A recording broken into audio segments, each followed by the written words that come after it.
بسم الله الرحمن الرحيم. الحمد لله رب العالمين، والصلاة والسلام على أشرف الأنبياء والمرسلين سيدنا ونبينا ومولانا محمد وعلى آله وصحبه أجمعين، أما بعد، فأعوذ بالله من الشيطان الرجيم. بسم الله الرحمن الرحيم. وَإِنَّكَ لَعَلَى خُلُقٍ عَظِيمٍ. صدق اللہ العظیم.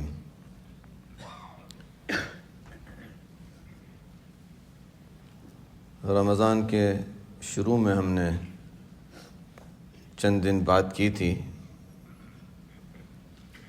کبر کے بارے میں، اور اس کے بعد پھر تواضع کے عنوان پہ بات ہوئی تھی جو کبر کی ضد ہے. اسی مناسبت سے اور بلکہ گزشتہ 2 دن پہلے بھی میں نے آیت پڑھی تھی، قرآن کریم کی آیت، یا ایھا الذین آمنوا ادخلوا فی السلم کافہ، اے ایمان والو اسلام کے اندر پورے کے پورے داخل ہو جاؤ.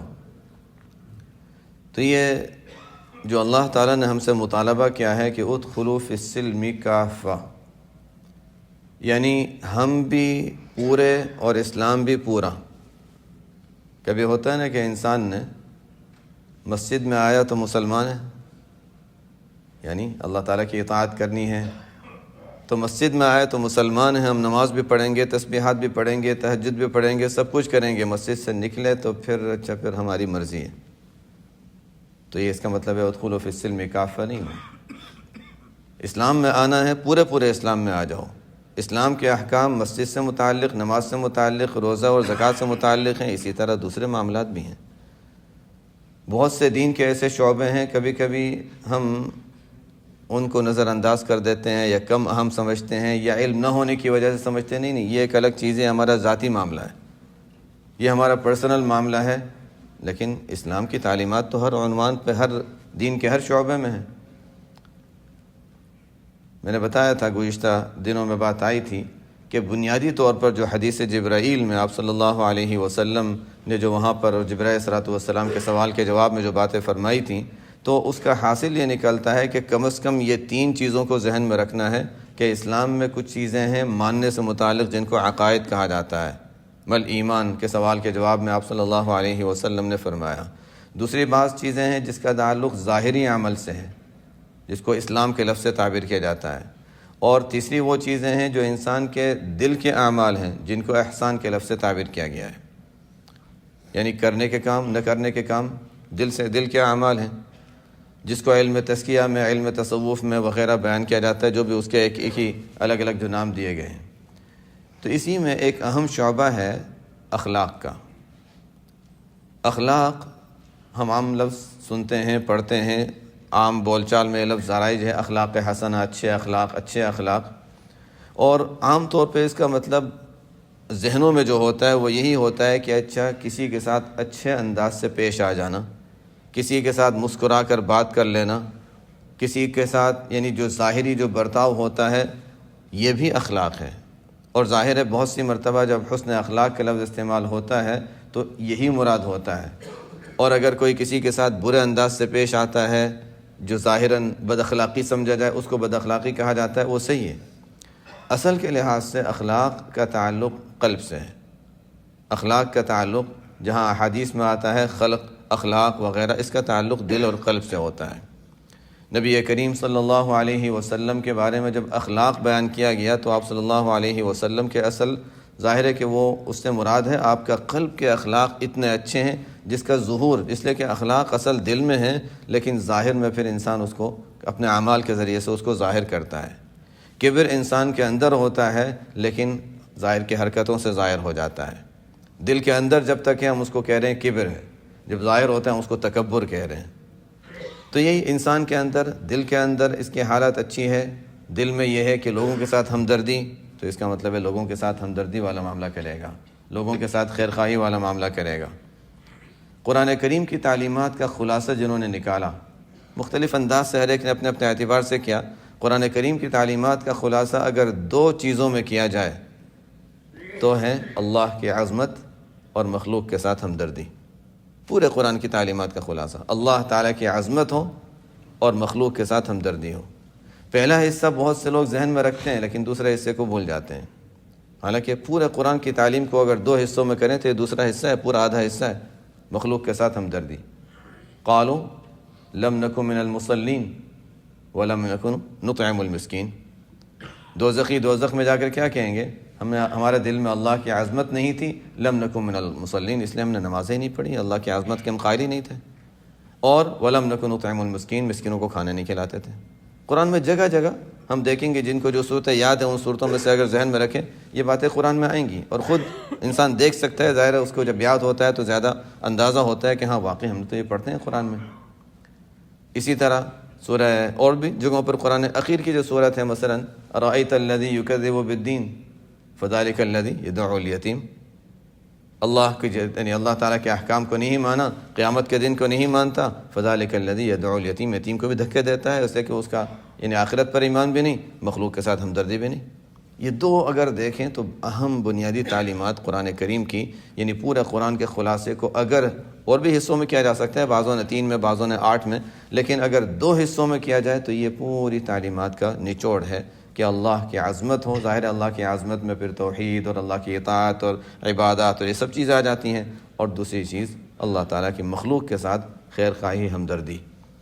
ایک حدیث ہے محدثین کے یہاں بہت مشہور روایت ہے، سیاستہ کی روایت ابو داؤد شریف میں بھی ہے، جس کو حدیث مسلسل بالاولیت کہا جاتا ہے، اس لحاظ سے اس کی زیادہ شہرت ہے کہ حدیث مسلسل بالاولیت، وہ حدیث کہ ہر استاد یہ کہتا ہے جب حدیث پڑھانے بیٹھے گا تو یہ کہے گا کہ اچھا سب سے پہلی حدیث میں نے اپنے استاد سے یہ پڑھی تھی، اس لیے میں آپ لوگوں کو سب سے پہلی حدیث یہ بتا رہا ہوں تاکہ اولیت کا سلسلہ باقی رہے، کہ ہر پڑھنے والا یہ کہے کہ ہاں میرے استاد نے سب سے پہلے حدیث مجھے یہ والی بیان کی تھی اور یہ پڑھائی تھی۔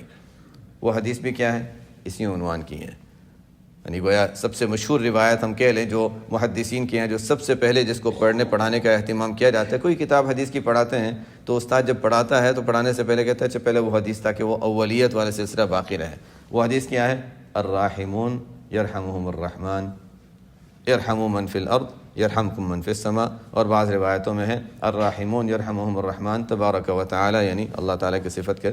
بہرحال یہی ہے وہی رحمت، کہ رحم کرنے والے لوگ اللہ تعالیٰ ان پر رحم کرتا ہے، اللہ تعالیٰ ان پر رحم کرتا ہے۔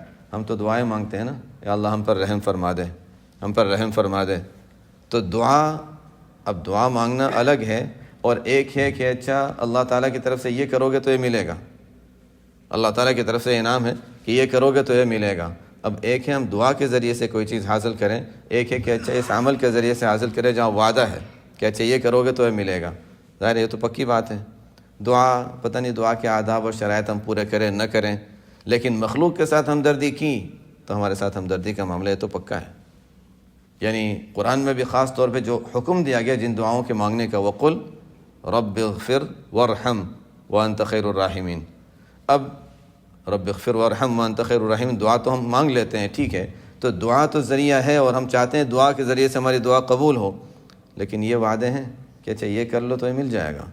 کیا کرو؟ لوگوں کے ساتھ ہمدردی کرو، اور یہ تو دنیا کا اصول ہے، کہتے ہیں نا دنیا گول ہے، وہ سمجھانے کے لیے کہتے ہیں دنیا گول ہے، کہ اچھا آگے کوئی چیز پھینکتے ہیں تو آگے جب جاتی ہے تو گول گھوم کے کبھی نہ کبھی پیچھے سے آ کے لگے گی ہمیں۔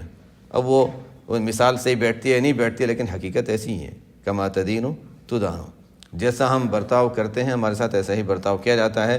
کبھی دنیا میں انسان بچ جاتا ہے لیکن اللہ تعالیٰ تو دیکھ رہے ہیں۔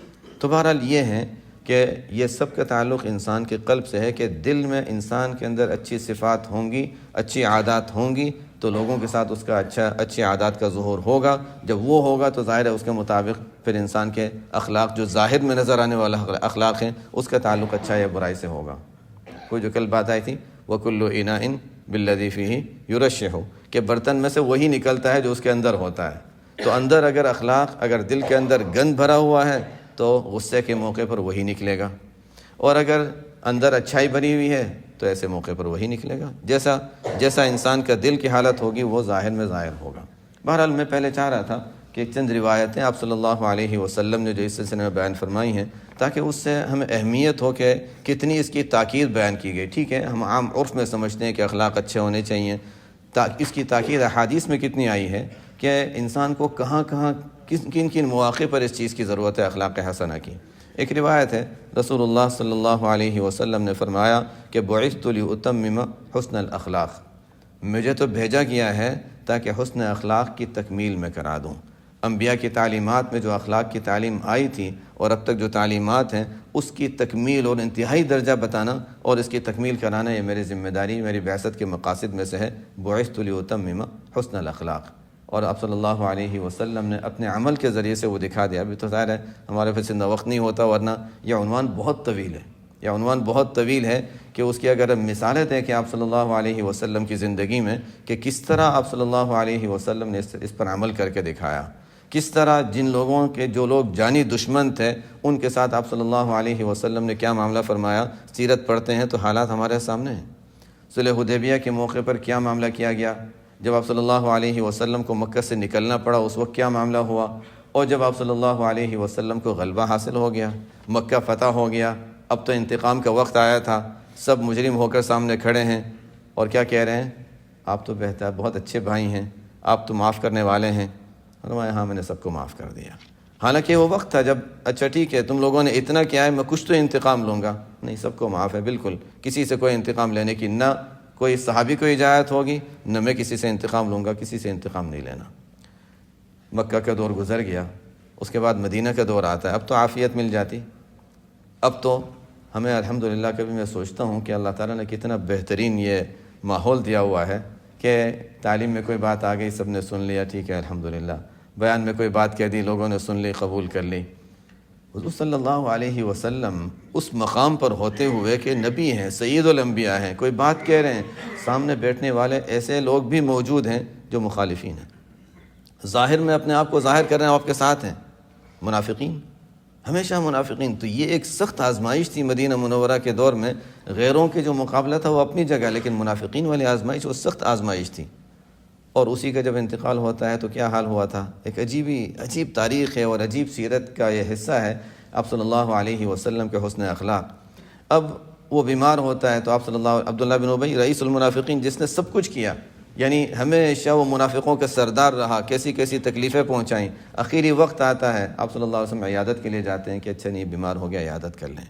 ان کا بیٹا تو صحابی ہے، عبداللہ بن ابی، بیٹا صحابی ہے، لیکن جو باپ ہے عبداللہ بن ابی وہ منافقوں کا سردار ہے، اسی وہ پورا لیڈر تھا، اور سخت اس طرح کی عجیب حرکتیں، حضرت عائشہ رضی اللہ عنہ پر تہمت کا واقعہ وہیں سے پیش آیا، عجیب اس کی حرکتیں، فلاں موقع پر یہ کیا، فلاں موقع پر یہ کیا، جنگ کے موقع پر اپنے ساتھیوں کو لے کر چلا گیا کہ نہیں ہم شامل نہیں ہوتے، ایسے عجیب وقت میں اس نے جو پریشان کیا ہے۔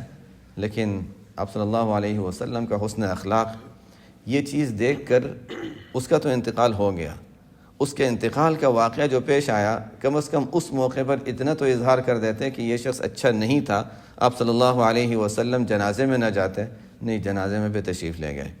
عمر رضی اللہ عنہ روک رہے ہیں کہ آپ نہیں پڑھا سکتے نماز جنازہ، فلاں وقت یہ کیا تھا، یہ کیا تھا، یہ کیا تھا، نہیں مجھے منع نہیں کیا گیا نا نماز جنازہ پڑھنے سے، اللہ تعالیٰ نے منع نہیں کیا تو میں کیوں نہ پڑھوں، میں پڑھا دیتا ہوں۔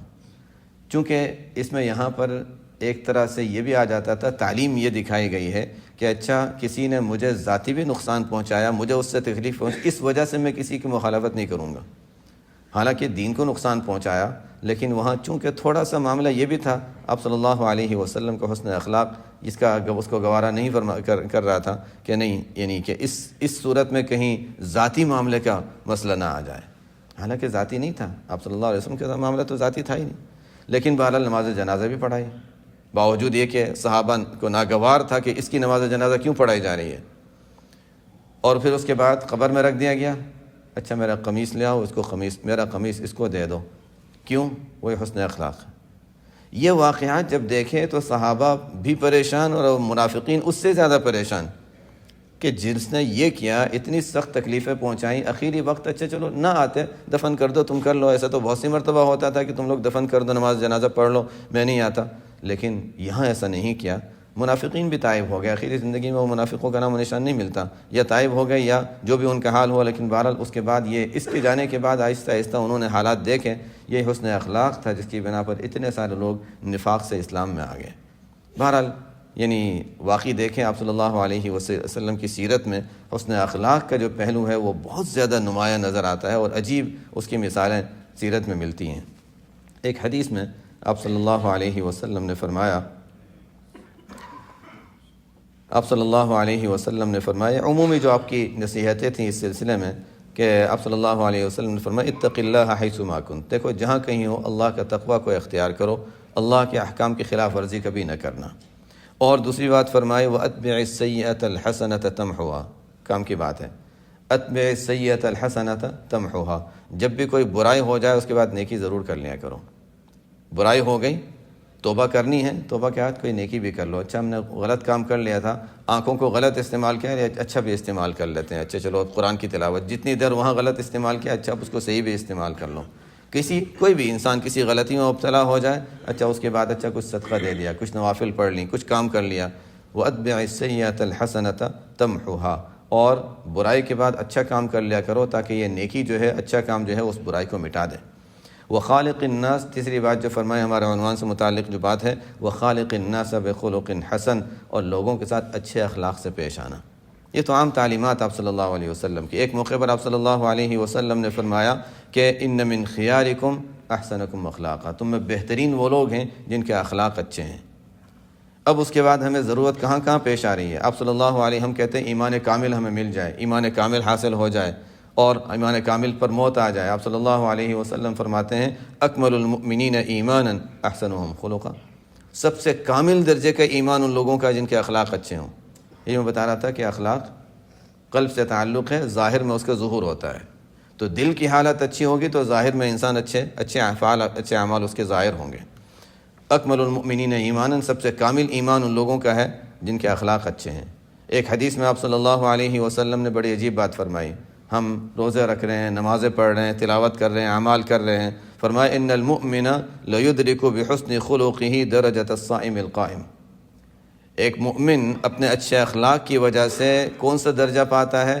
اس شخص کا درجہ پا لیتا ہے جو راتوں میں قیام کرتا ہے اور دن میں روزے رکھتا ہے۔ ایک شخص کچھ نہیں کر رہا ہے اور دوسرے شخص رات میں قیام کر رہا ہے، دن میں اس کے روزے رکھ رہا ہے، مجاہدہ نظر آتا ہے، اس کا محنت نظر آتی ہے، اس کی اخلاق اچھے نہیں ہیں۔ کسی کو برا کہہ دیا، کسی کو کوئی جملہ کہہ دیا، غصہ آ گیا، اب پوری رات سویا نہیں تھا، عبادت میں گزاری تو غصہ ہوا، غصہ ظاہر ہے غصہ جلدی آئے گا اس لیے کہ نیند پوری نہیں ہوئی ہے۔ یہ بھی ہوتا ہے نا ان لوگوں کے ساتھ، عبادت زیادہ کر لی تو بد اخلاقی سے ہم اس کا ڈبل نقصان کر لیتے ہیں۔ تو انسان اتنا آرام کر لے اور اس نیت سے آرام کر لے کہ کہیں میرے مزاج میں خرابی نہ پیدا ہو جائے، کہیں غصہ زیادہ نہ آ جائے، اس لیے اس نیت سے آرام کر لے تو یہ آرام کرنا بھی ثواب کا کام ہے انشاءاللہ۔ بہرحال آپ صلی اللہ علیہ وسلم نے فرمایا کہ مومن اپنے حسن اخلاق کے ذریعے سے، صرف حسن اخلاق کے ذریعے سے قائم اور صائم، جو روزہ رکھ رہا ہے دن میں، رات میں قیام کر رہا ہے، اس کے برابر کا درجہ حاصل کر لیتا ہے۔ ایک حدیث میں آپ صلی اللہ علیہ وسلم نے فرمایا نیکی، تم نیکی کس چیز کو سمجھتے ہو؟ نیکی کیا ہے؟ البر حسن الخلق، نیکی تو اچھے اخلاق کا نام ہے، نیکی حسن اخلاق کا نام ہے۔ ایک حدیث میں آپ صلی اللہ علیہ وسلم نے فرمایا ان من احبکم الیہ، ہم چاہتے ہیں آپ صلی اللہ علیہ وسلم سے قرب حاصل ہو جائے، ان من احبکم الیہ، مجھے سب سے زیادہ محبوب جو شخص ہے وہ کون ہے؟ اور اسی طرح وَأَقْرَبِكُم مِّنِّي مَنزِلًا يَوْمَ الْقِيَامَةِ، تم میں سب سے زیادہ جو مجھ سے قریب ہوگا قیامت کے دن، حوض کوثر، آپ صلی اللہ علیہ وسلم کا قرب، آپ صلی اللہ علیہ وسلم کی شفاعت، یہ سب چیزیں حاصل کرنے کے لیے نسخہ جو بتایا ہے کہ میرے نزدیک سب سے زیادہ جو محبوب شخص ہوگا اور قیامت کے دن جو سب سے زیادہ مجھ سے قریب ہوگا وہ کون ہوگا؟ احسنکم اخلاقا، جس کے اخلاق اچھے ہوں گے۔ یعنی ہر جگہ ہمیں یہ چیز کام آ رہی ہے، ہر جگہ ہمیں یہ چیز کام آ رہی ہے، قیامت کے دن بھی کام آ رہی ہے۔ اس کے بعد آپ صلی اللہ علیہ وسلم فرماتے ہیں، اچھا میزان عمل کا معاملہ پیش آتا ہے، فرمایا ما من شیء اثقل فی المیزان من حسن الخلق، میزان عمل میں حسن اخلاق سے زیادہ بھاری کوئی چیز نہیں ہے۔ تمام اعمال میں سب سے زیادہ وزن جو ہوگا وہ حسن اخلاق کا ہوگا۔ ہم سمجھتے ہیں نماز کا ہو جائے گا یا روزوں کا ہو جائے گا، تلاوت کا ہو جائے گا، یہ چیزیں ہیں، ان چیزوں کی ضرورت ہے، اس کی اہمیت ہے، اپنی جگہ ہے۔ ان چیزوں سے ہمارے دل میں قوت پیدا ہوتی ہے، انسان کو گناہوں سے بچنے کی طاقت پیدا ہوتی ہے، دل کے اندر کا میل دور ہوتا ہے، یہ سب چیزیں ہیں۔ لیکن سب سے اعلیٰ چیز ہے کہ انسان کے دل کے اندر اچھے اخلاق اور ظاہر میں اچھے اخلاق کا ظہور ہو۔ کبھی کبھی ہم حسن اخلاق کو صرف اسی حد تک سمجھ جاتے ہیں کہ اچھا جیسے میں نے شروع میں بتایا تھا، لوگوں کے ساتھ معاملہ ٹھیک ہے، دل کی حالت اچھی ہو گئی، دل صاف ہو گیا اور لوگوں کے ساتھ اچھا سلوک کر لے، یہاں تک بھی حسن اخلاق ختم نہیں ہوتا۔ ظاہر ہے ہم جب عام معاملات میں دیکھتے ہیں کہ کسی نے ہمارے ساتھ اچھا سلوک کیا تو ہم بھی چاہتے ہیں نا اس کے ساتھ اچھا سلوک کریں. کہ اللہ تعالیٰ کا ہمارے ساتھ اچھا سلوک نہیں ہے تو سب سے زیادہ حسن اخلاق کا معاملہ تو اللہ تعالیٰ کے ساتھ پیش آئے گا نا. کہ اللہ تعالیٰ جن کے انعامات احسانات میں ہم ڈوبے ہوئے ہیں تو اللہ تعالیٰ کے حقوق ہمارے ذمے کیا ہیں. اللہ تعالیٰ ہم سے کیا چاہتے ہیں؟ یا اللہ وہ چیزیں تو ہم پوری کر دیں جو آپ نے ہم سے مطالبہ کیا ہے. جن چیزوں سے آپ نے منع کیا ہے ان چیزوں سے تو ہم رک جائیں. آپ کی دی ہوئی آنکھیں ہیں, آپ کے دیے ہوئے اعضاء ہیں, کیا ان اعضاء کو ہم آپ کی مرضی کے خلاف استعمال کریں؟ اس سے زیادہ بد اخلاقی کیا ہوگی؟ تو بد اخلاقی میں حقوق اللہ بھی آ جاتے ہیں اگر دیکھا جائے. یعنی اس نیت سے انسان اللہ کی نافرمانی سے بچ رہا ہے کہ اللہ تعالیٰ کے انعامات اور اللہ کی نعمتوں کو میں اللہ کی نافرمانی میں کیسے استعمال کروں. جس طرح کسی انسانوں میں سے کوئی میرے ساتھ اچھا سلوک کرتا ہے, میں اس کے ساتھ بد اخلاقی بد سلوکی یا اس کے خلاف ورزی نہیں کر سکتا, تو اللہ تعالیٰ کے ساتھ کیسے کروں؟ تو اس میں حقوق اللہ بھی آ جاتے ہیں, حقوق العباد بھی آ جاتے ہیں. لیکن بہرحال اس کے ایک مفہوم وہ بھی ہے جس کو ہم عام معنی میں حسن اخلاق یعنی لوگوں کے ساتھ معاملات میں حسن اخلاق سمجھتے ہیں, وہ بھی ہیں. بہرحال قیامت کے دن میزان عمل میں بھی سب سے زیادہ بھاری جو عمل ہوگا وہ ہے حسن الاخلاق. اسی طرح ایک حدیث میں آپ صلی اللہ علیہ وسلم اب تو ذمہ داری لے رہے ہیں جنت میں داخلہ دینے کی. فرمایا انا زعیم ببیت فی ربض الجنہ لمن ترک المراء وان کان محقا. کبھی جھگڑا ہو جاتا ہے کسی سے, سامنے والا غلط ہے, ہم کہتے ہیں اچھا ہم ہار مان لیتے ہیں, کوئی بات نہیں. لوگ دیکھیں گے اچھا ہم تو آپ کو صحیح سمجھ رہے تھے, آپ غلط نکلے.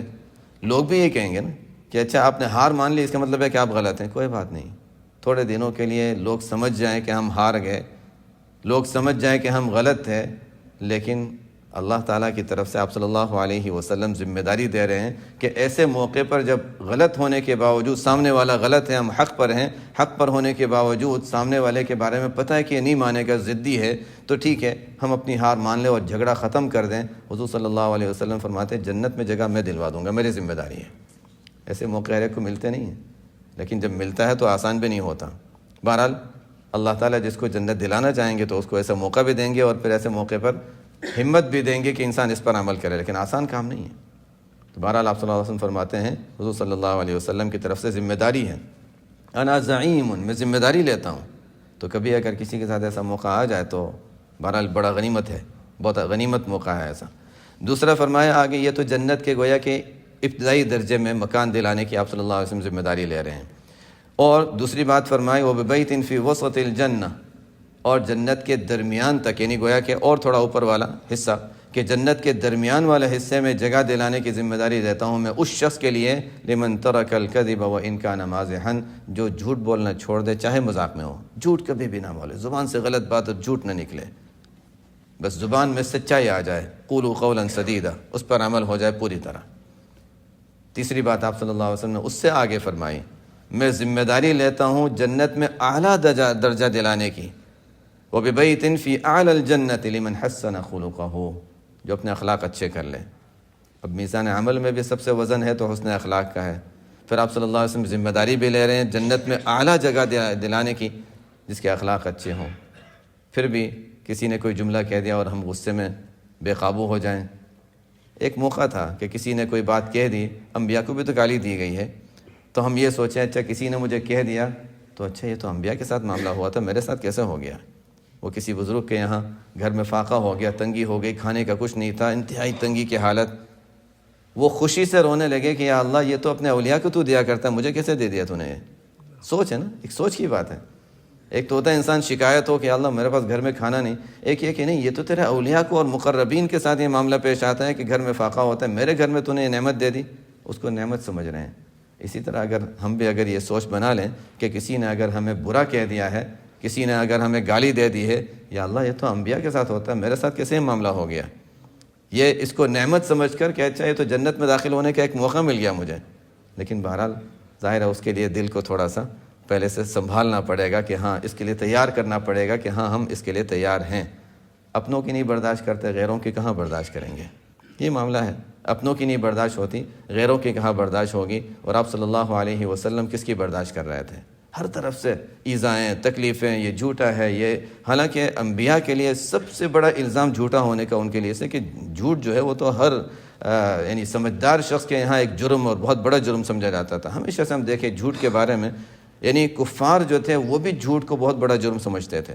اس کی بھی تاریخ ہے کہ کفار حالت کفر میں ہوتے ہوئے آپ صلی اللہ علیہ وسلم کے مخالف ہوتے ہوئے بھی جھوٹ کو بہت بڑا جرم سمجھتے تھے، جب بعد میں آہستہ آہستہ اتنا عام ہو گیا کہ اچھا اب یعنی مسلمانوں میں بھی اس کی اہمیت اتنی نہیں رہی، جو غیر مسلموں میں بھی یعنی اس کو سمجھا جاتا تھا کہ بہت بڑا عیب ہے۔ یہ بھی ایک ابو سفیان رضی اللہ عنہ جس وقت مسلمان نہیں تو ابو سفیان جب ہرقل کے پاس گئے تھے تو وہ واقعہ پیش آیا تھا، ابو ہرقل نے سامنے کھڑا کیا کہ میں وہ جو نبی تمہارے پاس آئے ابھی تک وہ مسلمان نہیں ہوئے، جو تمہارے پاس نبوت کا جنہوں نے دعویٰ کیا ہے آپ ان کے رشتہ داروں میں سے ہوتے ہیں، اچھا مجھے کچھ سوالات پوچھنے ہیں۔ اب وہ جوابات دے رہے ہیں تو صحیح جواب دے رہے ہیں، کیوں؟ اس لیے کہ پیچھے ساتھی ہیں، ہو سکتا ہے وہ اشارے سے بتا دے کہ نہیں یہ جواب غلط ہے، اس لیے کہ ہرقل نے ان کو کھڑا کیا یا ان کو بٹھایا اور پیچھے دوسرے ساتھی تھے، دیکھو کوئی جواب غلط دے تو تم اشارہ کر دینا، اس کو نہیں پتہ چلے گا کہ تم اشارہ کر رہے ہو۔ ابو سفیان کو شاید یہ بھی خطرہ نہیں تھا کہ وہ لوگ کہہ دیں گے، لیکن کم از کم بعد میں مکہ میں جا کر یہ تو بدنامی ہوگی کہ جھوٹ بولا تھا، یہ جھوٹ کا نام نہ آ جائے میرے اوپر۔ اس سے بچنے کے لیے حضور صلی اللہ علیہ وسلم کی مخالفت اور دشمنی کے باوجود سچ بولنا پڑا کہ نہیں خاندان میں یہ اعلیٰ ہیں فلانے ہیں، جو کچھ سوالات تھے صحیح جوابات دیے کہ جھوٹ کا نام نہ آ جائے۔ یہ ہمارے لیے ایک بڑا سبق ہے، عبرت ہے کہ ہم جھوٹ سے کتنے بچنے کا اہتمام کرتے ہیں، اور حقیقت کے لحاظ سے جھوٹ کو ہمیشہ ہر قوم میں کتنا برا سمجھا گیا۔ تو حضور صلی اللہ علیہ وسلم نے بہرحال ذمہ داری لی ہے کہ اگر انسان جھوٹ بولنا چھوڑ دے اور مذاق میں بھی جھوٹ نہ بولے۔ ہم اگر کبھی دیکھیں یعنی بچوں کے ساتھ چونکہ اس طرح کا کبھی معاملہ پیش آ جاتا ہے نا تو اس سے بچوں کی تربیت پہ بڑا اثر پڑتا ہے۔ حقیقت یہ ہے کہ بچوں کی تربیت پہ بہت اثر پڑتا ہے۔ بہت سی مرتبہ بچے یہ سمجھتے ہیں اس لیے کہ جن گھروں میں اس کا مزاج ہوگا یا کبھی کبھی بچے ویسے شاید دوسرے باہر دیکھ کر یہ مزاج بن جاتا ہے کہ اچھا یہ تو یہ ہوتا ہے شاید اچھا مذاق میں جھوٹ بول رہا ہوگا، تو نہیں ظاہر سچ اور جھوٹ میں فرق نہیں پہچان سکیں گے جب تک، اس لیے کہ بچے کو بھی عادت ہو جائے کہ اچھا میں جھوٹ بول رہا تھا، مذاق میں جھوٹ بولا تھا میں نے۔ جھوٹ بالکل نہ ہو، بچپن سے اس کی عادت ہو، ظاہر ہے بڑے اگر اس پر عمل کریں گے تو چھوٹوں میں یہ بات آئے گی۔ ایک صحابیہ انہوں نے ایک بچے کو بلانے کے لیے ہاتھ میں ایسے ہاتھ بند رکھا، آ جاؤ کچھ دیتی ہوں۔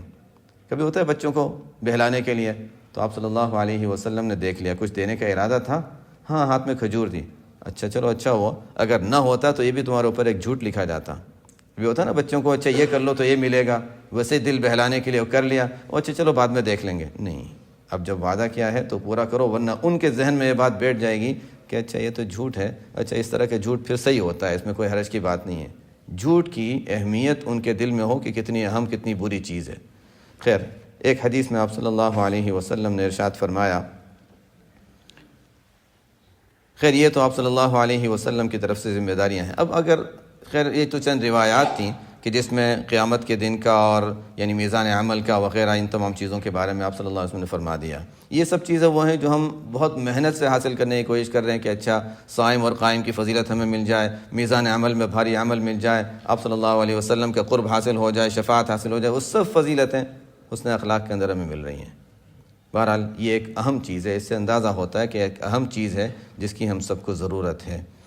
حضور صلی اللہ علیہ وسلم کے اخلاق اور آپ کی تربیت کا تو عجیب ہی، قرآن کریم میں اس کی آپ مثالیں دیکھیں اور احادیث میں، تو جیسے میں نے بتایا کہ آپ کا جو عمل تھا، پھر اس کے علاوہ آپ صلی اللہ علیہ وسلم کی مزید تربیت من جانب اللہ جو کی گئی، وہ مشہور واقعہ ہے۔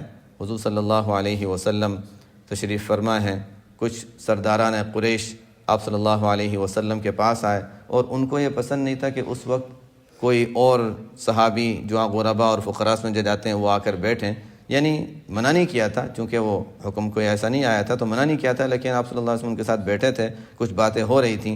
حضور صلی اللہ علیہ وسلم کو خیال تھا کہ اچھا میں ان سے کچھ بات کروں گا، ہو سکتا ہے کچھ بات ان کے دل میں آ جائے اور وہ اسلام کی طرف کچھ قریب آ جائیں۔ اتنے میں عبداللہ ابن ام مکتوم رضی اللہ عنہ نابینا صحابی آ جاتے ہیں اور وہ آ کر حضور صلی اللہ علیہ وسلم، ان کو تو پتہ نہیں کہ کیا ہو رہا ہے چونکہ وہ نابینا ہیں، تو حضور صلی اللہ علیہ وسلم سے کوئی سوال پوچھ لیتے ہیں۔ حضور صلی اللہ علیہ وسلم کو ناگوار ہوتا ہے کہ میں بھی مصروف ہوں، ان لوگوں کے ساتھ ہوں، اس نے آ کر ابھی درمیان میں بات کر دی، کچھ بعد میں آ جاتا ہے، تھوڑا سا سن لیتا ہے کہ اچھا میں باتوں میں مصروف ہوں، بعد میں بات کر لیتا۔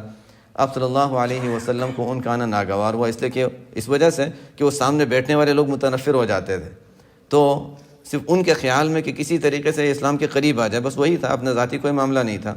حضور صلی اللہ علیہ وسلم کو عبداللہ بن مکتوم جو نابینا صحابی تھے، ان کا آنا تھوڑا سا ناگوار ہوا، زبان سے کچھ نہیں فرمایا، نابینا تھے، ان کو کچھ نظر تو آتا نہیں تھا، آپ کے چہرے پر تھوڑی سی پیشانی پر تھوڑی سی بل آ گئی، جیسے انسان کو تھوڑا سا کوئی چیز ناراضگی ہوتی، اتنا معاملہ اللہ تعالیٰ نے باقاعدہ ایک سورت قرآن کریم میں عبس وتولی ان جاءہ الاعمی، سخت تنبیہ اللہ کی طرف سے کہ اتنا بھی کیوں کیا، حالانکہ ان کو تو پتہ بھی نہیں تھا، وہ تو نابینا تھے نا، نابینا ہوتے ان کو تو بولتے تو کچھ پتہ چلتا، ان کو تو پتہ بھی نہیں چلا۔ اللہ تعالیٰ نے فرمایا آپ کے حسن اخلاق کے بھی خلاف ہے کہ آپ کے چہرے پر پیشانی پر یہ بل کیوں آ گئے۔ عبس وتولی ان جاءہ الاعمی، بہرحال یہ آیتیں نازل ہوئیں، سخت تنبیہ آپ اللہ تعالیٰ کی طرف سے۔ اس کے بعد حضور صلی اللہ علیہ وسلم عبداللہ ابن مکتوم رضی اللہ عنہ کا بہت زیادہ خیال رکھا کرتے تھے، تو اللہ تعالیٰ کی طرف سے آپ صلی اللہ علیہ وسلم کو تو اس اعلیٰ درجے کی تعلیم دی گئی کہ ہم ایسا بھی کوئی معاملہ نہ کریں چاہے سامنے والے کو پتہ نہیں چلا، پھر بھی ہم کوئی زبان سے اپنے اخلاق اپنے کسی انداز سے ایسی کوئی چیز ظاہر نہ کریں جس سے ہماری ناراضگی کے آثار یا ناگواری کے آثار ہمارے اوپر ظاہر ہوتے ہوں۔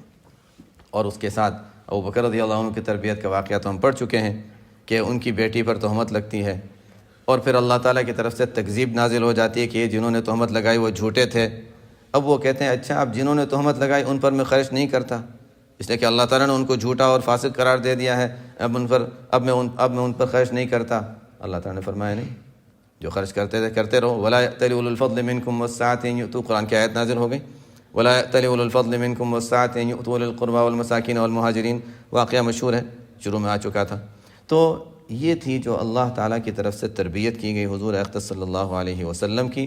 اور پھر صدیق اکبر رضی اللہ عنہ کا مقام تو ظاہر ہے کہ ان کے ساتھ کوئی ایسا واقعہ پیش آیا اللہ تعالیٰ نے ان کے لیے بھی آیت نازل فرما دی۔ اب یہ حسن اخلاق کی یہ تو ایک عام روایات تھیں، اب ہم اس کو دیکھیں زندگی کے ہر شعبے میں۔ مثال کے طور پر چند مثالیں دے رہا ہوں کہ زندگی کے ہر شعبے میں یہ حسن اخلاق کی تعلیم ہم ملتی ہے۔ ایک شخص تجارت کر رہا ہے، بزنس کر رہا ہے، حضور صلی اللہ علیہ وسلم نے کیا فرمایا؟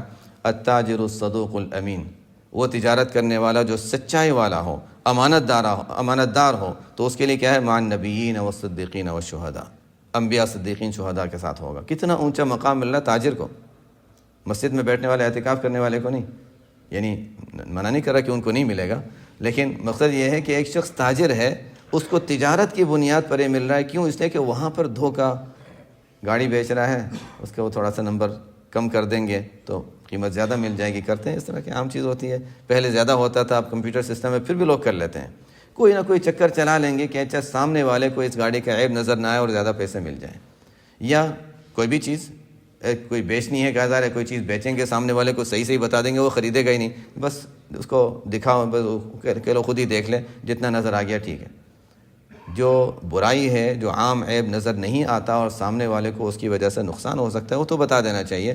جو نظر آ سکتا ہے اس کو کہ لو خود ہی دیکھ لو کہ اس میں کیا ہے اور کیا نہیں ہے، لیکن قصداً چھپانا تاکہ ہماری قیمت بڑھ جائے، یہ تاجر الصدوق الامین کہیں ناجائز میں آ جاتا ہے، کہیں خلاف اولیٰ میں آ جاتا ہے۔ ظاہر اس کے جیسے حالات، ہر ایک کے حالات کے لحاظ سے جیسی چیز ہوگی اس کے لحاظ سے فرق پڑے گا، لیکن یہی فضیلت کتنی بڑی ہے۔ وہ تاجر جو انتہائی سچائی والا ہو اور انتہائی امانت دار ہو تو اس کا درجہ مع الصدیقین و انبیاء صدیقین شہداء کے ساتھ اس کا مقام ہوتا ہے۔ ایک حدیث میں آپ صلی اللہ علیہ وسلم دعا دے رہے ہیں، رحم اللہ رجلا سمحا، اللہ تعالیٰ رحم کرے، اللہ تعالیٰ رحم کرے ایسے شخص پر جو نرمی اور آسانی کا معاملہ کرتا ہے لوگوں کے ساتھ۔ کب؟ اذا باع و اذا اشترى و اذا اقتضى، بیچتا ہے تب بھی، خریدتا ہے تب بھی، اور کسی کے ذمہ ہمارے پیسے ہیں اور تقاضا کرتا ہے، پیسوں کا تقاضا، صبح تعلیم میں آیا تو پیسوں کا تقاضا کرتا ہے تب بھی، ان تمام معاملات میں نرمی اور آسانی کا معاملہ ہمارا ہوتا ہے۔ بیچتا ہے زیادہ سے زیادہ قیمت مل جائے، سامنے والے کہتا ہے اچھا میرے پاس اتنے نہیں ہیں، تھوڑا سا رعایت کر دو، تھوڑا سا انسان رعایت کر دے اس پر عمل کرنے کے لیے۔ ضروری نہیں کہ انسان ٹھیک ہے اپنی مرضی ہے، ہماری مرضی کے مطابق، لیکن اتنا زیادہ اچھا ٹھیک ہے اب معاملہ کیا ہے تو اس کے ساتھ سختی کا معاملہ نہیں، ایسا ہی ہونا چاہیے، نہیں ابھی مجھے ٹھیک ہے، تھوڑا سا انسان ہوتا ہے کہ سامنے والے کی تھوڑی رعایت کر لیں، تو ان چیزوں میں نرمی کا معاملہ کرنا یہ بھی آپ صلی اللہ علیہ وسلم کی دعا حاصل کرنے کا ذریعہ بن جاتا ہے۔ خریدنے کے موقع پر ہم لوگوں کا مزاج کیا ہوتا ہے؟ جتنا کم کرا سکتے ہو کرا لو، اور یہ کمال ہے ہمارے لوگوں میں، ہم جہاں سے آئے ہیں نا ہمارے ملکوں میں تو یہ کمال سمجھا جاتا ہے کہ نہیں انہوں نے قیمت اتنی لگائی تھی، ہم نے اتنا پریشر ڈالا ان پر، اور فخراً بتاتے ہیں کہ ہم نے اتنا پریشر ان پر ڈالا کہ انہوں نے کم کر کے دے ہی دیا۔ یہ کمال نہیں ہے، آپ صلی اللہ علیہ وسلم کی دعا سے محرومی ہے۔ میں نہیں کہہ رہا ہوں کہ گناہ کا کام ہے، یہ نہیں کہہ رہا ہوں گناہ کا کام ہے، لیکن یعنی ہمارا مزاج میں یہ چیز ہوتی ہے، جیسے کہ وہاں پر عام طور سے خرید و فروخت اس طرح ہوا کرتی ہے، اور بیچنے والے بھی زیادہ قیمت لگاتے ہی ہیں، ہوتا ہی ہے۔ زیادہ بیچنے والے ایک $10 کی چیز ہوگی تو 15 ہی بتائیں گے یا 20 بتائیں گے تاکہ ہم کم کرائیں، اور اچھا چلو ٹھیک ہے، کہیں نہ کہیں درمیان میں جا کر مل جائیں گے۔ تو ان ملکوں میں بہرحال یہ چیز، اس چیز میں خیال رکھنے کی ضرورت ہے۔ یہاں والوں کا یہ مزاج نہیں ہوتا، اور لیکن اگر یہ ہو سکتا ہے ایک چیز، کم کرانے سے کی ممانعت نہیں ہے۔ انسان یہ کہتا ہے اچھا مجھے اتنا دینا ہے، اگر آپ خوشی سے دینے کے لیے تیار ہے تو ٹھیک ہے، ورنہ مجھے نہیں لینا، اتنا ٹھیک ہے۔ نہیں اس کو کم کر دو، نہیں اس میں دیکھو اس میں یہ خرابی، اس اور کم کر دو، نہیں اس میں یہ خرابی، یہ بھی کم کر دو۔ پریشر ڈالنا کہ سامنے والا لحاظ کر رہا ہے اور ہم بالکل لحاظ نہیں کر رہے، یہ کوئی کمال کی بات نہیں ہے۔ بہرحال اس میں بھی انسان کو حسن اخلاق یہ ضروری ہے۔ یہ بتا دیں کہ میں نے اس میں دیکھا یہ چیزیں ہیں، یہ چیزیں ہیں، مجھے اتنا دینا ہے، اگر آپ اس کے لیے تیار ہیں تو ٹھیک ہے، نہیں ہے تو کوئی بات نہیں۔ ضروری تو نہیں کہ ہم خریدیں اس کے پاس سے، نہ وہ بیچنے کے لیے ہمیں مجبور کر رہا ہے۔ تو کسی پر اتنا دباؤ ڈالنا کہ وہ دباؤ اور پریشر میں آ کر بیچ دے، یہ اس کی کوئی اس کو غلط نہ سمجھ جائے کہ پیسے کم کرانا ہی منع ہو گیا، نہیں، بلکہ سامنے والے کو پریشر ڈال کے اس کی خوش دلی کے بغیر اس کی چیز لینا، یہ ہے جس میں بے برکتی ہوتی ہے اور جس کو منع کیا گیا ہے۔ یہ تو خیر معاملات میں ہو گیا، خرید و فروخت میں ہو گیا۔ پھر کہاں کہاں کس معاملات میں جائیں گے؟ جانوروں کے سلسلے میں آپ صلی اللہ علیہ وسلم کی تعلیمات کہ حضور صلی اللہ علیہ وسلم نے فرمایا ایک شخص جا رہا تھا، کبھی عورت کا بھی واقعہ، بعض روایتوں میں عورت کا ذکر ملتا ہے، مرد کا ذکر ملتا ہے کہ بد عمل ایک شخص یا ایک بدکار عورت تھی، وہ کہیں جا رہی تھی اور اس کو پیاس لگی، کنواں نظر آیا، کنویں میں گئی، وہاں ڈول رسی وغیرہ نہیں تھا، اس نے جا کر پانی نکالا، پانی پیا، تھوڑا سا نیچے اترنے کی جگہ تھی، نیچے اتر کے پانی لیا اور پانی پی لیا۔ باہر نکل کے اس نے دیکھا کہ ایک کتا ہے جو پیاسا ہے، اس کی زبان نکل رہی ہے، پیاس کی وجہ سے وہ پریشان ہے۔ تو اس کو ترس آیا، وہ اندر گئی، یا وہ عورت تھی یا وہ مرد، وہ اندر گئی اور اندر جا کر اس کے پاس اور تو کوئی چیز نہیں تھی، کتے کے لیے پانی کیسے لائے؟ تو اپنا موزہ اتارا، خفین اس نے بھی پہنے ہوئے تھے، چمڑے کا موزہ اس نے اتارا اور چمڑے کا موزہ اتار کر اس میں پانی بھرا اور باہر لا کر کتے کو پانی پلا دیا۔ اس عمل کی وجہ سے اس کے تمام گناہ معاف ہو گئے، مغفرت ہو گئی۔ یہ تعلیمات ہیں کہ اچھا دیکھو، اللہ کی مخلوق کے ساتھ ہمدردی کرو، ارحموا من فی الارض یرحمکم من فی السماء، زمین والوں پر رحم کرو، آسمان والا تم پر رحم کرے گا۔ کبھی یہ چھوٹی سی چیزیں کام آ جاتی ہیں۔ ایک اتنے بڑے فقیہ اور اپنے وقت کے اتنے بڑے مصنف اور اتنے جن کی تعلیمات پہ آج ہمارا پورے فقہ کی بنیاد ہے، وہ لکھ رہے ہیں، اور لکھنے کے وقت کوئی آ کر درمیان میں تنگ کرے تو مشکل ہو جاتا ہے، دماغ ایک چیز میں چل رہا ہے اور لکھنا ہے۔ اب وہ اس زمانے میں ہوتا تھا کہ انک کے اندر، روشنائی کے اندر قلم کو، لکڑی کو ڈالا، پھر نکالا اور لکھنے کی کوئی، اتنے میں مکھی آ کر بیٹھ گئی۔ اب وہ مکھی آ کر بیٹھ گئی، مکھی تھی اڑا دیتے۔ انہوں نے کہا نہیں، شاید اللہ کی مخلوق پیاسی ہے، یہ پیاسی ہے، اس کو پیاس لگی ہوگی اس لیے پینے کے لیے آ گئی ہے، اس کو پینے دیا، تھوڑی دیر ٹھہرے رہے۔ مکھی پی کر اڑ کے چلی گئی۔ ان کے انتقال کے بعد خواب میں دیکھا کسی نے، کیا ہوا؟ اس مکھی کی وجہ سے مغفرت ہو گئی کہ اللہ کی ایک مخلوق پیاسی تھی، اس کو میں نے پانی پینے دیا۔ بہرحال یہ ہم انسان کبھی جانوروں کو کھانے کھلا دیتا ہے، باہر کھانا ڈال دیتا ہے، اس میں بھی انسان یہ نیت کرے کہ اچھا یہ اللہ کی مخلوق ہے، پرندے ہیں، یہ کھائیں گے، ان کو کھانا دینا ثواب کی نیت سے، جس کو میں نے کہا تھا گھر میں بھی کھانا لا رہا ہے تو ثواب کی نیت سے، باہر بھی کھانا دے رہا ہے اور پرندوں وغیرہ کو کھلا رہا ہے وہ بھی ثواب کی نیت سے، تو یہ بھی انسان کے لیے بہت بڑی فضیلت۔ لیکن موقع کے لحاظ سے فرق پڑتا ہے نا، ایک تو ہوتا ہے کہ ایک شخص لکھ رہا تھا اور قلم پہ ایک مکھی آ کر بیٹھ جاتی ہے، وہ جذبہ کچھ اور ہوتا ہے، ایک ہوتا ہے ہم باہر شوق سے باہر خرید کے کھانا لاتے ہیں اور ڈال دیتے ہیں، وہ کچھ اور ہوتا ہے۔ بہرحال اللہ کے یہاں ہر چیز کی قیمت ہے۔ مخلوق کے ساتھ ہمدردی، ارحموا من فی الارض یرحمکم من فی السماء۔ ایک عورت نے بلی پال رکھی تھی، حدیث میں آتا ہے ایک عورت نے بلی پال رکھی تھی اور اس کو کھانا نہیں دیتی تھی، یعنی اس کو ظاہر ہے اس کی ضروریات۔ اب آپ صلی اللہ علیہ وسلم فرماتے ہیں اس کا جب انتقال ہوا تو وہ دوزخ میں گئی۔ کیوں؟ اس لیے کہ نہ اس نے خود اس کو کھانا دیا اور نہ اس کو چھوڑا کہ وہ باہر جا کر خود کھانا کھا لیتی۔ تو مخلوق کو یعنی جانوروں کو ایذا پہنچانا یہ بھی عذاب کا ذریعہ بن سکتا ہے۔ آپ صلی اللہ علیہ وسلم ایک مرتبہ باغ میں تشریف لے گئے۔ یہ حسن اخلاق کا میدان بہت وسیع ہے، جیسے میں نے کہا کہ یہ تو ختم ہونے والا عنوان ہے ہی نہیں۔ آپ صلی اللہ علیہ وسلم ایک مرتبہ ایک باغ میں تشریف لے گئے اور وہاں تشریف لے گئے تو ایک اونٹ روتے ہوئے، آواز کرتے ہوئے حضور صلی اللہ علیہ وسلم کے پاس آیا۔ حضور صلی اللہ علیہ وسلم نے اس کے کان کے پیچھے، جیسے اونٹوں کا ہوتا ہے، کان کے پیچھے والے حصے پر ہاتھ پھیرا تو اس کی آواز بند ہوئی۔ آپ نے پوچھا کس کا ہے یہ اونٹ، کس کا ہے؟ ایک صحابی آئے، انصاری صحابی تھے، نوجوان تھے، کہا میرا ہے۔ کہا کہ اس اونٹ نے مجھے شکایت کی ہے کہ تم اس کو کھانا پورا نہیں دیتے، اس سے محنت زیادہ لیتے ہو۔ ہم سمجھتے ہیں کہ سلیمان علیہ السلام ہی اونٹوں کی جانوروں کی زبان جانتے تھے. حضور صلی اللہ علیہ وسلم کو بھی اللہ نے ایک کمال دیا تھا لیکن اس کا بہت زیادہ اظہار نہیں فرمایا. وہاں تو اللہ تعالیٰ نے کا معاملہ کچھ اور تھا، یہاں یہ تھا کہ اچھا آپ صلی اللہ علیہ وسلم نے اس کو ظاہر نہیں فرمایا، لیکن اس اونٹ نے آ کر آپ صلی اللہ علیہ وسلم کو شکایت کی کہ اچھا مجھ سے محنت زیادہ لی جاتی ہے، کھانا مجھے نہیں دیا جاتا، کھانا کم دیا جاتا ہے. تو آپ نے فرمایا کہ اتقوا اللہ فی ہذہ البہائم المعجمہ، اللہ سے ڈرو ان نہ بولنے والے جانوروں کے بارے میں. یہاں پر بھی تاکید ہے، اللہ سے ڈرو ان نہ بولنے والے جانوروں کے بارے میں.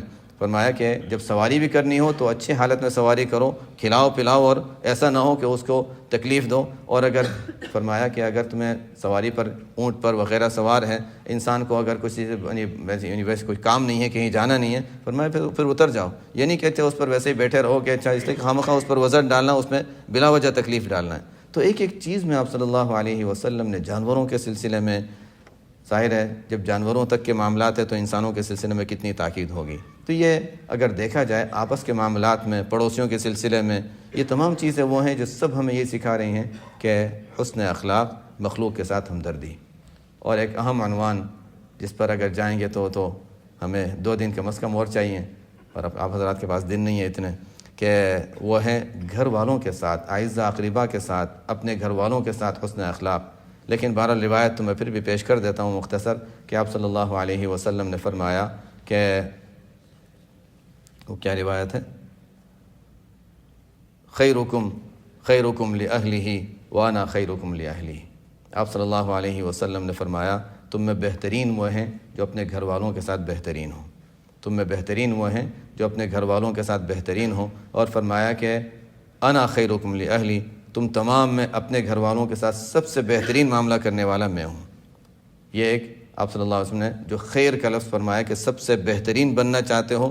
صحابہ کے لیے تو یہ چیز بہت اونچی تھی، اور ان کے لحاظ سے یہ تھا کہ اچھا خیر کے لفظ میں ہم اگر آتے ہیں تو اچھا ہم اس کی جو ہو سکتا ہے کوشش کریں گے. ہم لوگ تو اس کو بہت سرسری لیتے ہیں، ہم دیکھیں اچھا ٹھیک ہے باقی چیزیں مل جائیں بس ٹھیک ہے. خیرکم ہم اس کو اتنی زیادہ اہمیت نہیں دیتے. صحابہ کے یہاں اس کی بڑی اہمیت ہوتی تھی. خیرکم لأہلہ وانا خیرکم لأہلی. اس سلسلے میں بھی بڑی روایات ہیں. مجھے یاد ہے چند سال پہلے اس عنوان پہ تفصیل سے بات ہوئی تھی کہ آپس میں گھر میں انسان کے معاملات کیسے ہونے چاہیے، اور خاص طور پہ زوجین کے معاملات. لیکن میرا خیال ہے کہ اس کا کوئی خاص فائدہ نہیں ہوتا، اس لیے کہ عنوان بہت طویل ہے اور ایک دن میں پورا نہیں ہوتا. ایک دن اگر ہم بات کریں گے تو شوہر کے حقوق کی بات کریں گے کہ اس کے ذمہ کیا ذمہ داری ہے، اس کے سننے والی عورتیں ہوں گی کہ اچھا پتہ چلے ان کے ذمہ کیا ہے.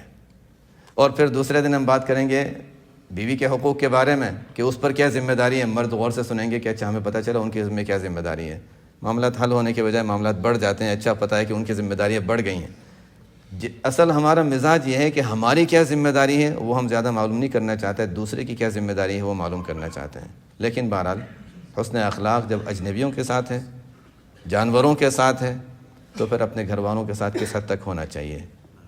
آپ صلی اللہ علیہ وسلم نے اخیر تک اس کی تاکید فرمائی تھی. دیکھو یہ اس لیے کہ عرب میں ایک مزاج چلا آ رہا تھا.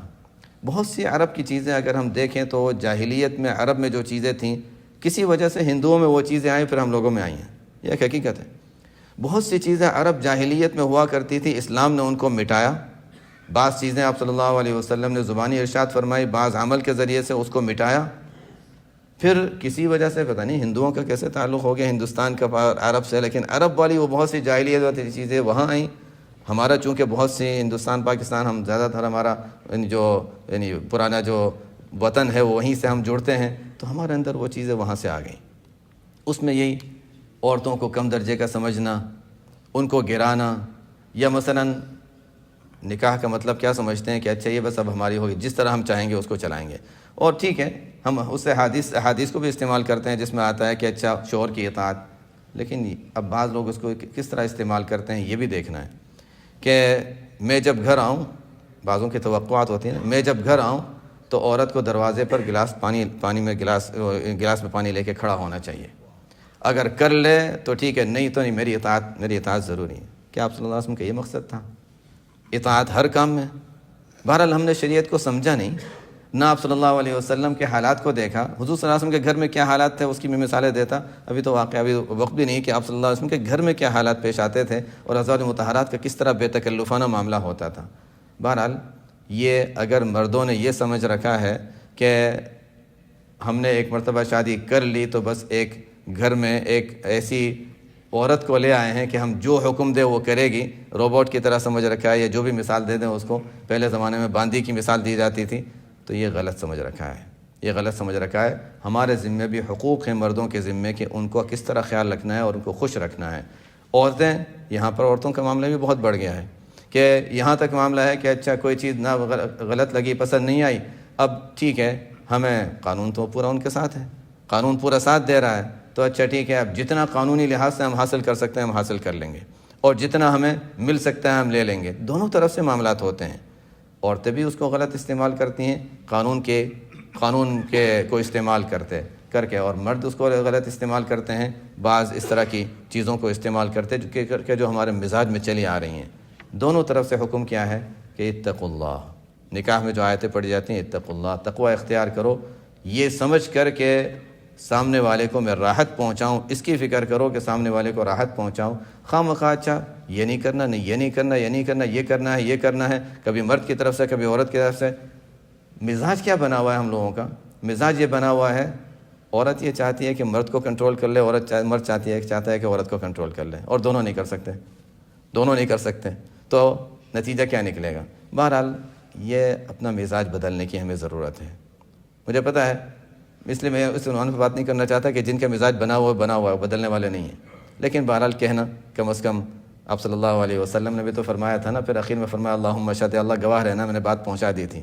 تو بہرحال جہاں بھی ایسا کوئی معاملہ آئے، اور پھر ہوتا کیا ہے، مسئلہ حل کرنے کے لحاظ سے بتا رہا ہوں، ہوتا کیا ہے کہ عام طور سے اگر میاں بیوی میں جوڑ نہیں ہوتا کبھی، تو ہوتا یہ کہ میرا تو اس سے مستقل واسطہ پڑتا رہتا ہے۔ میاں بیوی میں اگر جوڑ نہیں ہوتا تو نتیجہ کیا نکلتا ہے کہ لڑکی والے لڑکی کو، ہاں نہیں یہ بالکل صحیح کہہ رہی ہے، لڑکے والے لڑکے کے بارے میں یہ صحیح کہہ رہا ہے، اپنے بیٹے اور اپنی بیٹی کے بارے میں صحیح کہہ رہا ہے، کہنے سے کیا فرق پڑے گا؟ وہ تو شرعی شہادت بھی حجت نہیں ہوگی، اگر قاضی کے ہم گواہی دیں گے تب بھی حجت نہیں ہوگی، وہ بھی مسئلہ کتابوں میں لکھا ہوا ہے۔ کسی تیسرے شخص کو لایا جائے جو نہ اس کی طرفداری کرے نہ اس کی طرفداری، وہ اگر کہتا ہے کہ ہاں کون صحیح ہے کون غلط ہے تو فیصلہ ہوگا۔ اگر کوئی اپنی بیٹی کے بارے میں کہتا ہے میری بیٹی صحیح ہے، کوئی اپنے بیٹے کے بارے میں کہتا ہے یہ صحیح ہے، تو اس کے کہنے کا کوئی اعتبار نہیں ہے، اور عام طور پر یہیں جا کر معاملہ رک جاتا ہے کہ اس کے والدین اس کی سائڈ پہ، اس کے والدین اس کی سائڈ پہ، نتیجہ کہیں بھی نہیں نکلا۔ اور تیسرے کو کیوں نہیں بتانا؟ گھر کی بات باہر نہیں نکالنی ہے۔ شیطان کہاں انسان کو بہکا دیتا ہے، گھر کی بات باہر نہیں نکالنی ہے، جھگڑے کرو، جہنم کے مستحق بن جاؤ، گھر کی بات باہر نہیں نکالنی ہے۔ بہرحال بہت اہم نازک معاملہ ہے، اس کو سمجھنے کی ضرورت ہے۔ بہت سے گھروں میں یہ چیز ہے، اور بہت سے گھروں میں یہ چیزیں پیش آتی رہتی ہیں۔ مسئلے کا حل شریعت میں موجود ہے، شریعت کو دیکھیں، شریعت میں کیا چیز ہے اور ہماری توقعات کیا چیز ہے۔ بہت سی مرتبہ ہم توقعات کی دنیا میں جی رہے ہوتے ہیں، یہ میری توقع یہ تھی کہ یہ ہو جائے گا اور ایسا ہونا چاہیے، اور وہ نہیں ہو رہا ہے پورا۔ توقعات کس بنیاد پر تھی؟ کیا تھی؟ ہمارے رسم و رواج کی وجہ سے، جو کافروں کی دلیل وجدنا آباءنا کذالک یفعلون، کافروں والی بنیاد پر، یا ہمارے کچھ رسم و رواج ہیں، یا ہم نے کچھ اور حالات پڑھے تھے سنے تھے۔ بہرحال توقعات کو چھوڑ کر شریعت کو دیکھنا ہے، اور اس کے بعد آپس میں گھر کے بڑے افراد اور پھر کسی تیسرے شخص سے فیصلہ کرانا ہے، تو اس کو کہیں گے کہ شریعت کے مطابق عمل کرنے کی کوشش کی ہے، ورنہ یہ واقعتاً دیکھا جائے تو حسن اخلاق کی بنیاد تو یہی ختم ہو گئی۔ ہم جتنے فضائل پڑھ رہے ہیں، کوئی فضائل کا استحقاق نہیں ہوگا، بلکہ وبال کا استحقاق ہو سکتا ہے۔ میں اس لیے کہہ رہا ہوں کہ یہ چیز بڑی اہم ہے، نازک ہے، دنیا کا معاملہ دنیا میں صاف ہو سکتا ہے، پھر بعد میں افسوس کرنے کا فائدہ نہیں ہے ان معاملات کو صاف کرنا۔ اس لیے کہ مجھے پتہ ہے کہ ہمارے جان پہچان والوں میں اس طرح کے معاملات بہت سے پیش آتے ہیں، تو اس وجہ سے میں اس کی بڑی تاکید کر رہا ہوں کہ ان چیزوں کا خیال رکھنے کی ضرورت ہے کہ کہاں پر صحیح ہے کہاں پر غلط ہے، اور کہاں انسان کو صحیح رخ کس طرح اٹھانا ہے، وہ اس پر عمل کرنے کی کوشش کرنی ہے۔ سبحانک اللہم و بحمدک، اشہد ان لا الہ الا انت، استغفرک و اتوب الیک۔